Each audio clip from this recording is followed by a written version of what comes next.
ఇక్కడ గురించి మాట్లాడుకుంటున్నాం. తర్వాత శాండ్ ఉంది, ల్యాండ్ ఉంది, ఇవన్నీ కూడా ఎందుకంటే జరిగినవన్నీ అవే కదా స్కామ్లే అని.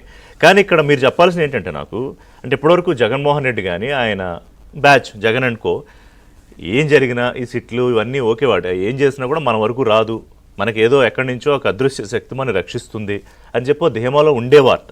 కానీ ఇప్పుడు ఆ ధీమా ఎందుకు సడలింది? ఇక అన్నీ ముంచుకొచ్చిన తర్వాత రక్షించే చేతులు కూడా పక్కకి వెళ్ళిపోయిన తర్వాత ఇక జైలు తప్ప వేరే గతి లేదు అని అంతర్గతంగా చర్చలు నడుస్తున్నాడు. దాని తర్వాత యాక్షన్ ప్లాన్ ఏమిటి అనే దానిలో భాగంగానే కార్యకర్తల్ని, నాయకుల్ని ఈ కేసుల గురించి, జైళ్ళ గురించి, దాని గురించి ఒక బ్రీఫింగ్ క్లాసులు నడుస్తున్నాయని మనకి ఎవరో చెప్పిన సమాచారం. ఎందుకంటే అక్కడ మనం ఉండే అవకాశం, తెలిసే అవకాశం లేదు కదా. నమస్తే ఋషి గారు, అదేవిధంగా సోదరుడు రాజేష్ గారు, మన సోదరుడు రవి గారు, అదేవిధంగా ఏబిఎన్ ప్రేక్షకులందరూ కూడా ముందుగా నమస్కారాలు. ముందుగా మనం ఏం ఆలోచించాలంటే సార్, ఈ మద్యం కేసుది 2019 నుంచి 24 మధ్య బీజేపీ అంటే ఇందాక కేసుల గురించి అన్నప్పుడు పురంధేశ్వర్ గారు పాలకొల్లు వెళ్ళి బాటిల్స్ పగలు కొడితే మా మీద కూడా కేసులు పెట్టారు. అంటే లిక్కర్ ఎక్కడ పెడితే అక్కడ అమ్ముతున్నారు, ఏ విధంగా చేస్తున్నారు. 1,00,000 కోట్లు అప్పటికి అమ్మితే 90,000 కోట్ల రూపాయలు క్యాష్తో అమ్మారు, 10,000 కోట్ల రూపాయలే మనం ఆన్లైన్లో చేశారు. దీని మీద లెటర్ కూడా రాశారు అమిత్ షాకి, దీని మీద మేడం. సో ఇది నడిచింది. అసలు ఇప్పుడు మనం మాట్లాడుకున్న డిస్కషన్లకు దీని ముందుగానే చూస్తే 2004, 2009లో రాజశేఖర రెడ్డి సీఎం గారు ఉన్నప్పుడే మన జగన్మోహన్ రెడ్డి అవినీతి వల్ల శ్రీలక్ష్మి కానీ, ఆదిత్యనాథ్ దాస్ కానీ, విజయసాయి రెడ్డి కానీ, మోబిదేవ్ కానీ వీళ్ళందరినీ జైలుకి పంపించే చరిత్ర ఆయనకు ఉంది. అంటే ఆయన అవినీతి సీఎంగా లేకపోతేనే చేశాడు, ఏది వాళ్ళ ఫాదర్ పేరు పెట్టుకొని. సో ఇప్పుడు 2019 నుంచి 24 వచ్చేటప్పటికి అంటే రాజకీయాల్లో కూడా రాలేదు కదా, బ్యాక్గ్రౌండ్ ఉండేవాడు అంతే, బ్యాక్గ్రౌండ్. సో వాళ్ళ నాన్న ఇక్కడ ఎందుకులే, అసలు నువ్వు బెంగళూరులో ఉండమంటే అక్కడ ఉన్నా కూడా 2019 నుంచి 24 వచ్చేటప్పటికి ఇవాళ అక్కడ ఆయన సొంత పక్కన తాడేపల్లి పక్కనే ఉండే నందిగం సురేష్ లాంటి వాళ్ళు కానీ, లేదా వంశీ కానీ, లేకపోతే పోసాని మురళి కానీ, తర్వాత విజయ్ కుమార్, తర్వాత ఆంజనేయులు ఐపీఎస్, తర్వాత ఈయన మన కసిరెడ్డి, ధనంజయ రెడ్డి, సీఎం ఆఫీసులో ఒక్కళ్ళ మిగల అందరూ జైలుకే. అంటే మనం ఇది వాళ్ళ యొక్క నేచరు.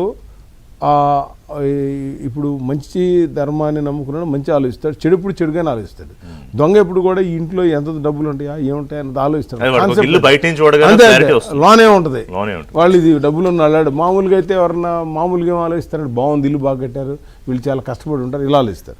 ఇక్కడున్న సబ్జెక్ట్ ఏంటంటే మెయిన్ ఈరోజు మనం జనాలకి అతను ఎంత ధైర్యంగా, మీరు ఇందాక ఇంట్రడక్షన్లో చెప్తూ ఉన్నారు, ఇది ఏమని రాజకీయాల్లో ఉండాలంటే జైలుకి వెళ్ళాలి, కేసులు పెట్టించుకోవాలి. వాళ్ళు స్వతంత్ర సమరయోధుల జైలుకి వెళ్తే మంచి మార్కులు వేయడానికి, ప్రజల్లో హారతలు పడటానికి. అలాగే అనిపించట్లేదు. జైలుకి వెళ్ళి పరామర్శల తర్వాత మాట్లాడుతున్న మాటలు, రాష్ట్రం కోసం ఒక ఉద్యమాలు చేసి జైలుకి వెళ్తే ఒక ప్రజల నుంచి ఒక సానుభూతి ఎలా ఉంటుంది అది కోరుకుంటున్నారు. సో ఇప్పుడు ఏంటంటే వాళ్ళకి అక్కడ ఉన్నది ఆయన అంటే నేనేమనుకుంటున్నానంటే వాళ్ళకి అసలు ఒక 16 నెలలు జైల్లో ఉన్నాడు. ఇప్పుడు ఆయన జైల్లో ఉన్న బయట ఉన్న ఆయనకేం పెద్ద ఫరక్ అంటే తేడా ఏం పడదు ఆయనకి. అలా ఫిక్స్ అయిపోయారు వాళ్ళు. వాళ్ళకి మనీ కావాలి, పవర్ కావాలి, ఈ ఆపోజిషన్ వాళ్ళు ఉండకూడదు. ఎందుకంటే మన 5 సంవత్సరాల్లో ఎంతమందిని ఎన్ని రకాలుగా ఇబ్బంది పెట్టావు. ఒక సుధాకరా, ఒక నిమ్మగడ్డ రమేషా, లేకపోతే ఏబి వెంకటేశ్వరరావు గారా, లేకపోతే శాండా, లేకపోతే లిక్కరా, 22Aలా, లేకపోతే ఈ ఆక్రమించుకోవడానికి కాలేజీలు, మూర్తి గారి కాలేజీనా, లేకపోతే జయదేవా, అంటే మన దగ్గర లిస్ట్ రాసిన 100 పైన దాటిపోయినాయి. 100 దాటినాయి కాబట్టి శిశుపాలిటీకి అప్పుడు కృష్ణుడు ఎట్టమ్మని ప్రజలు ఆయనకి వేశారు అంతే. చెప్పాలంటే ఈరోజు మనం చంద్రబాబు గారికి ఇక్కడ జనాలు మీరు కూడా చెప్తున్నప్పుడు చంద్రబాబు గారికి ఏంటంటే డెవలప్మెంట్ ఈజ్ ఫస్ట్ ప్రయారిటీ.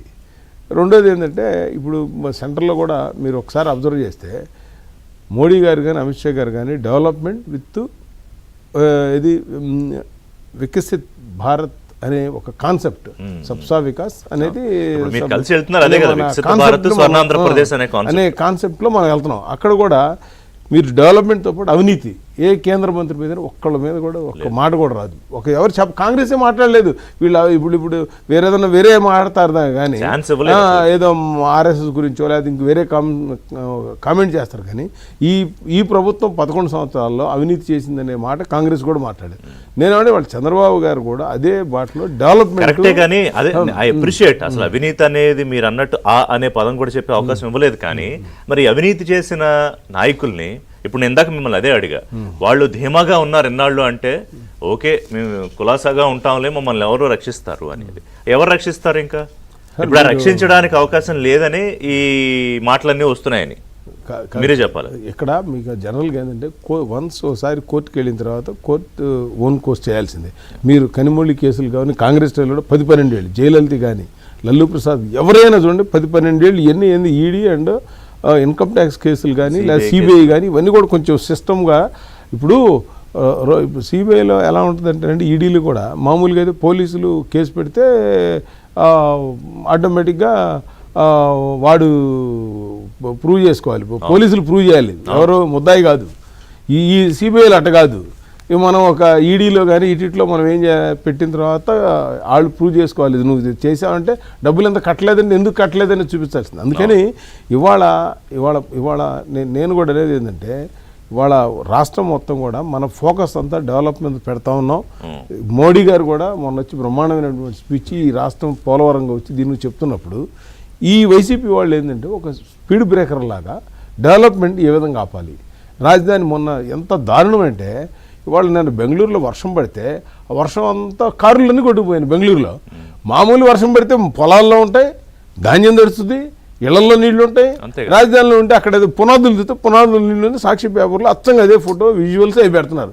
అంటే వీళ్ళకి ఇంకా మారటం అనేది వీళ్ళ డిఎన్ఏలో కనపడతలు. అసలు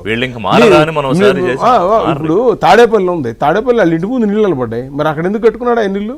వాళ్ళ ఇంటి ముందు ఆయన ఉంది, ఆయన కట్టిందే పొలాల మధ్య. మరి అక్కడ మునిగేదైతే అక్కడ కట్టకూడదు కదా తాడేపల్లి. ఇప్పుడు మంగళగిరి కాన్స్టిట్యూన్సీ ఇప్పుడు వాళ్ళు చెయ్యరు, చేసే వాళ్ళని అసూయపడతాం వేరండి. అది అసూయపడకుండా రాళ్ళు వేయటం, దాన్ని ఏది ఇల్లు కడితే క్రెడిట్ గేమ్ లో సరే ఆయనకి వెళ్ళిపోతుందా నాకు రావాలా ఈ పోటీ ఉంటే ఓకే. గతంలో ఒక సందర్భంలో సరే చంద్రబాబు నాయుడుకి రాజశేఖర రెడ్డికి కొంతకాలం అది ఉంది, ఆ తర్వాత పరిణామాలు మారిపోయాయి అనుకోండి. సరే ఒక చిన్న బ్రేక్ తీసుకుంటా. బ్రేక్ తర్వాత రాజేష్ గారు ఈ విషయంలో ఏం చెప్తారో చూద్దాం. అంటే ఈ కేసుల వ్యవహారం క్లైమాక్స్కి వచ్చేసిందా, అందరూ ఒప్పుకోక తప్పని పరిస్థితి,